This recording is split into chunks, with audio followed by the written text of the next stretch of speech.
you are. You give our national hero, Thomas Edison, quite a drubbing. And after all, he was played by Mickey Rooney on the screen. That's not fair of you. I didn't give him a drubbing. I could have mentioned Swan, who is reputed to have invented the electric light before he did. I could have, in terms of American heroes, I could have talked about Wheatstone instead of Morse. I actually did talk about Hughes inventing radio instead of Hertz. I mean, there's all the pluses in there. What I was getting at with Edison was that inventing the business of inventing, he spurred the modern world towards separating itself from science and understanding science as technology. And what I'm getting at there is that what people stopped doing is being aware of the fundamental problems being faced by science and of the direction in which theoretical science is going. Because they say, well, we leave that to the scientists, that's theoretical stuff, and we're only concerned with the comfort-making appliances of science.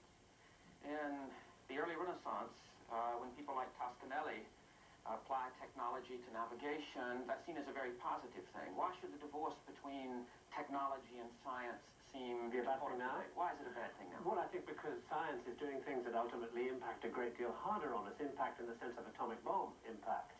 I mean, you know, it's all very well to say all I want is a digital watch, when the same investigation of the electron leads you to blow Hiroshima to smithereens. What I'm saying here is that we've reached a stage where the community has to be more aware of what science is doing. Back in Toscanelli's day, it sort of didn't matter. There wasn't much that was going to do harm to many people in terms of scientific theory then. Now there is.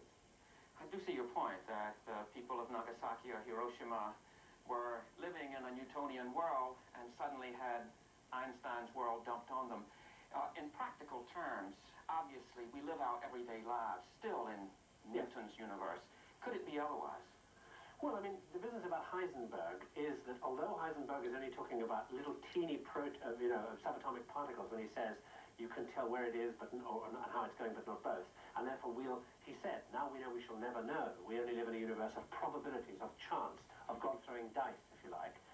And at the macroscopic level, it's true that if I hit myself, I'm solid, I'm not buzzing electrons. That's true in that sense. But in a much wider sense, what I was getting at was that Heisenberg also said something which works in the macroscopic level. He said, you can never separate the observer from the observation, that in observing nature we change it. And what I'm trying to say in the next and last program is very much that if you look at the way in which we approach nature, in which we approach trying to understand how the universe functions, we arrive with preconceptions, with pre-structured views, with theories that we then test out. And fundamentally, I suppose what I'm saying is that science is like a person going into a room with an electric torch. They point the torch into the darkness, A, because they have a theory there's something there to see. This is a flashlight. Flashlight, sorry. There's something there to see. B, that what is there will be illuminated by light, and C, that it is in that dark room.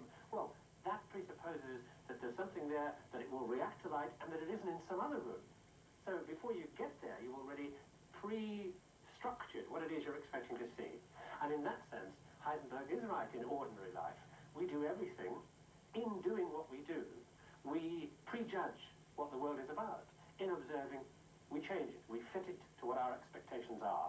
And in that sense, as I say, I hope to show in program 10, scientists are no different from the rest of us, and that's why it matters that we don't care or take any account of what they're up to.